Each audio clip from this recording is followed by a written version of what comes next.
Hello, dear students. Today we will look at the poem The Retreat by Henry Vaughan, prescribed for you in English Literature, paper 1. When John Donne and George Herbert died, Henry Vaughan, whose dates are 1621 to 95, was only 10 and 12 years old respectively. Nevertheless, he still counts as a metaphysical poet, and he was proud to regard himself of a disciple of George Herbert. Indeed, some of his poems took devotion almost to the point of plagiarism. Vaughan's poems are rarely as good as those of Donne or Herbert, mainly because his voice is less direct or convincing. But on occasion, he could produce something memorable that has a touch of originality and quality. Henry Vaughan was a Welsh poet who wrote in the latter half of the 17th century. He experienced a conversion to Christianity later in life, and much of his work is marked by this. The Retreat is based on the belief that we exist as souls in heaven before we are born on earth. Those who follow this belief also believe that babies are inherently sin free, as they have just come from heaven. Throughout the poem, the speaker references this angel infancy, when life was perfect and filled with the presence of God, his first love. He longs to return to this idyllic existence before he became marked by sin, before I taught my tongue to wound my conscience with a sinful sound. The Retreat is one such poem, and possibly his best. Whereas many of his poems tend to be overlong, this one seems to be just the right length for this purpose. It even hints at looking forward to the romanticism of Wordsworth. It was included in Vaughan's collection of religious poems entitled Silex Scintillans, 1650, composed after his religious conversion in 1648. Prior to this date, he had written mainly secular poems, whereas afterwards he turned to contemplating the mysteries of religion. Now, a summary of a classic metaphysical poem, that is The Retreat. Henry Vaughan, born 1622, died 1695, was a Welsh metaphysical poet, although his name is not quite so familiar as, say, Andrew Marvell, who wrote to his coy mistress. His poem The Retreat, sometimes the original spelling The Retreat is preserved, is about the loss of heavenly innocence experienced during childhood and a desire to regain this lost state of angel infancy. What follows is a brief summary and analysis of The Retreat, paying particular attention to Vaughan's language and imagery. The Retreat by Henry Vaughan describes a speaker's desire to escape to the past where he was younger, purer, and generally happier human being. The poem begins with the speaker mourning for the lost days of his youth. He longs to return to a time when he was in his angel infancy, in other words, when he was innocent as a child or as an angel, and had yet to be influenced by the dark forces of the world. It would be a time in which he had yet to stray far from his home to realize the struggle that would take him over internally.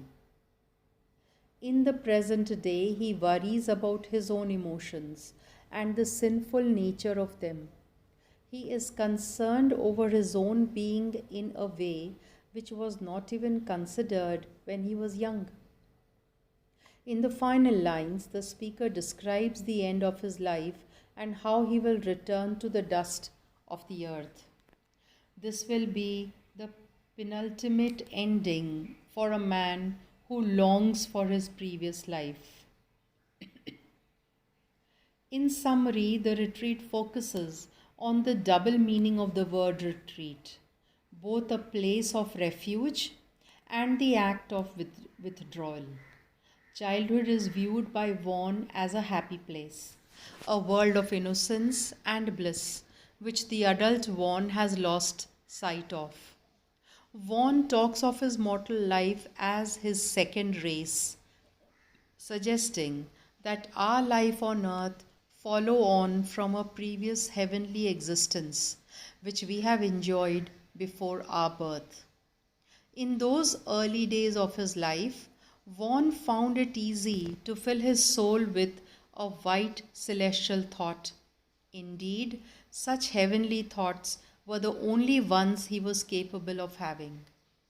Vaughan talks of Christ as his first love. Vaughan says that he longs to travel back to those childhood years when he was closer to God. Throughout the retreat, Henry Vaughan refers to our short time on earth, contrasting it with the eternity of heaven. To quote from the text, when on some gilded cloud of flower my gazing soul did dwell an hour, and in those weaker glories spy some shadows of eternity. Before I taught my tongue to wound my conscience with a sinful sound, or had the black art to dispense a several sin to every sense, but felt through all this fleshly dress bright shoots of everlastingness. In rhyming flower with hour, Vaughan reminds us that everything has its moment in the sun and then withers and dies like a flower. Our childhood is but an hour, our lives scarcely longer.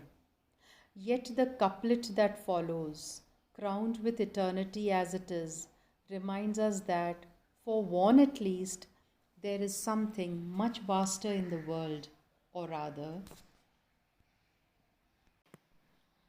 beyond the world.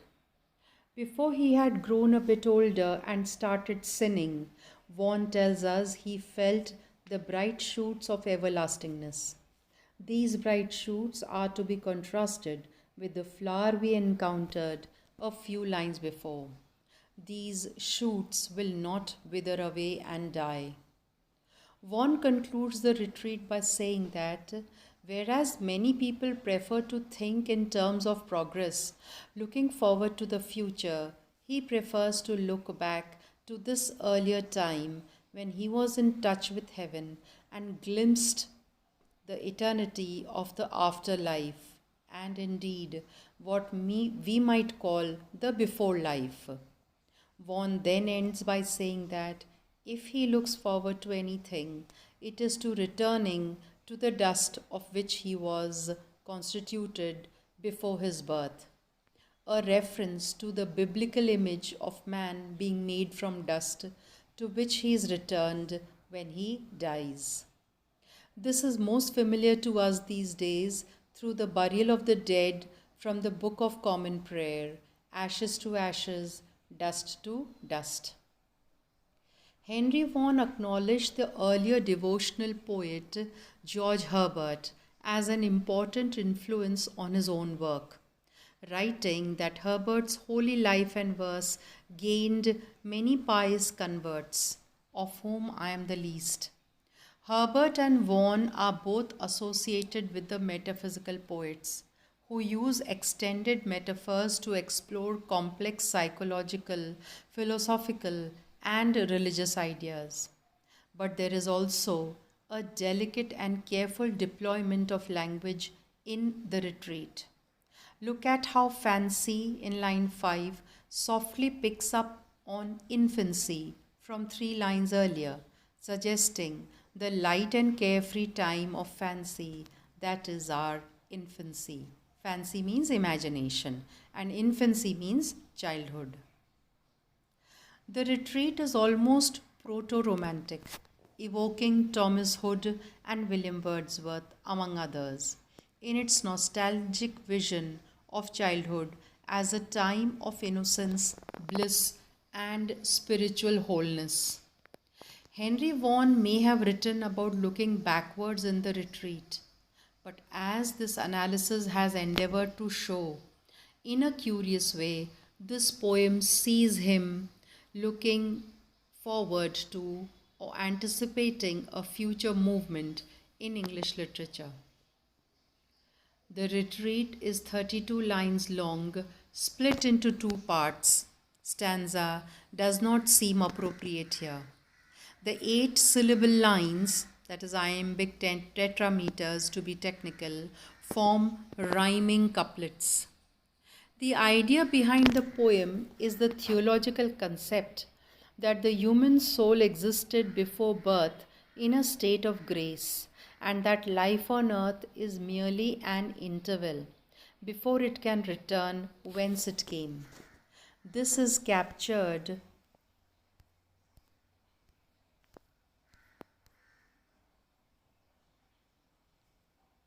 by the opening couplet: Happy those early days when I shined in my angel infancy. The pure soul has been encased in a human form that is uncorrupted until the temptations of the world sully it, means soil it, make it dirty with sin. This is no doubt allied with the view of heaven envisaged, that is seen or imagined, by medieval artists who peopled their scenes with cherubs modeled on babies. Cherubs are types of angels who looked like little babies. To the viewer, seeing such scenes on church altarpieces, it was a small step from angelic babies to newly born ones. Vaughan continues the theme of childhood innocence in the next 4 lines. Before I understood this place, appointed for my second race, or taught my soul to fancy aught but a white celestial thought. He then develops the theme by supposing that a child's fascination with the beauties of the natural world is because he is looking back at the heaven and God he has not long left behind, when yet I had not walked above a mile or two from my first love, and looking back at that short space could see a glimpse of his bright face. When on some gilded cloud or flower my gazing soul would dwell an hour, and in these weaker glories spy some shadows of eternity. It is to be noted that it is the soul that is doing the gazing rather than the body, as though the child is only gradually corrupted from being a pure soul into a sinful body. There are also suggestions here of Platonic thought, in that the gilded cloud or flower is regarded as being a shadow of eternity, in a similar way to Plato's cave dwellers, whose view of reality is only hinted at by the shadows that they can see projected onto the cave wall. Plato, I might add here, is an ancient Greek philosopher. The next lines make it clear that the adult human is the cause of his own corruption. Before I taught my tongue to wound my conscience with a sinful sound, or had the black art to dispense a several sin to every sense. Vaughan was convinced that a veil or curtain separated man from God, and that the curtain became less easy to penetrate as one became increasingly corrupted by the world, especially if one's own giving in to temptation was the cause of that corruption. For the child, the veil is transparent. That is, the child is able to look at God even though he is on the earth. But for the corrupted adult, it is thick and solid, and his vision is impaired. He is unable to see God anymore. In the second part of the poem, Vaughan expresses a longing to travel back and tread again that ancient track. He regrets that my soul with too much stay is drunk and staggers in the way. In the final lines, he expresses his hope to achieve a state of grace, but sees this as going backwards rather than forwards. Some men a forward motion love, but I by backward steps would move. And when this dust falls to the urn, in that state I came, return. The title of the poem thus becomes clear, in that Vaughan expresses a mystical concept in which earthly life is some sort of aberration or mistake, and that a soul that has the misfortune to be born as a human being has a duty to stay incorrupt so that it can return whence it came, that is, from where it came, and that is heaven. As the last line makes it clear, this will only be possible in that state I came. To a modern reader, this all seems to be the wrong way round. Surely life is something to be enjoyed and is a progression of experiences, each building on the last. For Vaughan, this is the forward motion, but it is not the direction that the soul should take if it take it if it is going to undo the mistake of birth. The retreat is therefore a poem that stops one in one's tracks, whatever religious views one might hold, if any. One does not need to accept the concepts that Vaughan is propounding to appreciate the skill with which he puts them forward. It is a well crafted poem that uses simple language to express profound thoughts in an understandable way. The analysis of the poem. Henry Vaughan's The Retreat is considered to be a metaphysical poem, but deep down one can see it comes out with an amalgam of religious message and purity of childhood.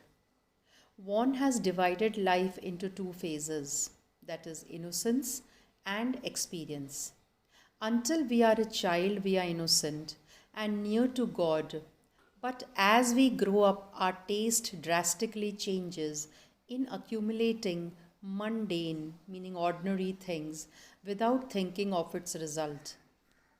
Vaughan, through the retreat, peeps in the past where he could find a sanctity of thought, purity of heart, comfort of brain, and above all, innocence. The poet is sad sometimes, stating that now he is mature and he has lost his connection with God. There is only one motive behind the poet's retreat, and that is to present a clear difference between the two. Innocence is divine, but maturity is like wine which steals our senses. This poem explores the nature of humanity's regret, longing, and suffering. One of the most interesting moments in this poem occurs in the third line. Before I understood this place. This place refers to the earth, and this line implies that the speaker wishes understanding earth means understanding that life on earth inherently involves pain and suffering. Later, Vaughan tells us that he wishes to return to his state before life on earth. Before I taught my tongue to wound my conscience with a sinful sound, or had the black art to dispense a several sin to every sense. While on a religious level, these lines certainly refer to returning to the soul's purity, they also imply self loathing and pain. Vaughan's speaker has most likely done and said things that he regrets. He attributes this pain almost entirely to his own sins, that is, his mistakes. He refers to these sins or mistakes as being evil and a part of the black arts. He also links them to his senses or to his physical self. This makes sense as a big part of Christianity, or at least Christianity back in the day, was concerned with avoiding the sins of the flesh, the meaning the sins of the physical indulgence, such as sex, alcohol, and food.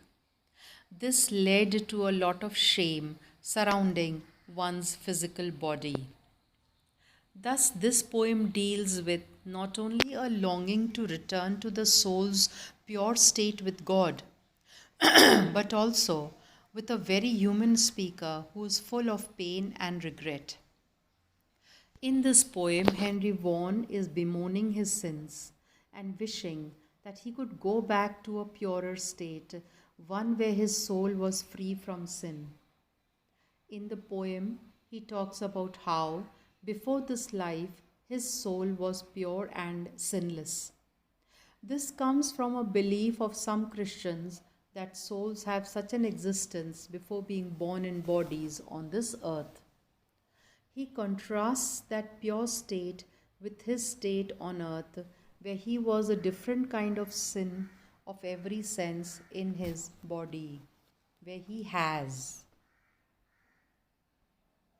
He closes by saying that he hopes that there will not be much more of a delay before he can return to this sinless state of being. Vaughan, in his 32-line poem, which is contained within one stanza of text, the poet has chosen to utilize a structured and consistent pattern of rhyme that follows the scheme of A, B, C, D, and so on throughout the entire text. Before beginning this piece, a reader should take note of the use of the word retreat in the title. Through the poet's selection of this word, it takes on two different meanings. The first, that of hiding or getting away from one's life, and the other as a reference to a place of happiness. He is seeking out both a return to the past and a retreat to a happier time. The two coincide for the speaker. Line-wise analysis of the poem, The Retreat. Lines 1 to 6. Happy those early days when I shined in my angel infancy, before I understood this place appointed for my second race, or taught my soul to fancy aught but a white celestial thought. In the first section of this space, the speaker begins by making an exclamation, which at this point has no defining context. On a first reading, one might see this line as a celebratory statement. But after coming to a greater understanding of the text, it becomes clear it is closer to grief than joy. The speaker is looking back on the days of his youth and remembering what it was like when he shined in his angel infancy. He is long past these moments, but remembers them very fondly. They seem to him the clearest, purest parts of his life. The following lines continue his reminiscences by speaking of how now he understands this place. He knows the world he is living in and can see all its dark corners. But though this was not the case, as a youth he used to live so purely, he didn't even think about how celestial his thoughts were. Now, thinking cleanly takes a concerted effort. Line 7 to 14. When yet I had not walked above a mile or two from my first love, and looking back at that short space, could see a glimpse of his bright face, when on some gilded cloud of flower, my gazing soul would dwell an hour, and in those weaker glories spy some shadows of eternity. In the next section of the poem, the speaker goes on to describe what his life was like before he strayed far from home. It was during this period that he had not walked more than a mile or two from his first love. He had not seen very much of the world at this point and knew nothing about its dangers. When he looks back now, he realizes this was when he could glimpse the face of God.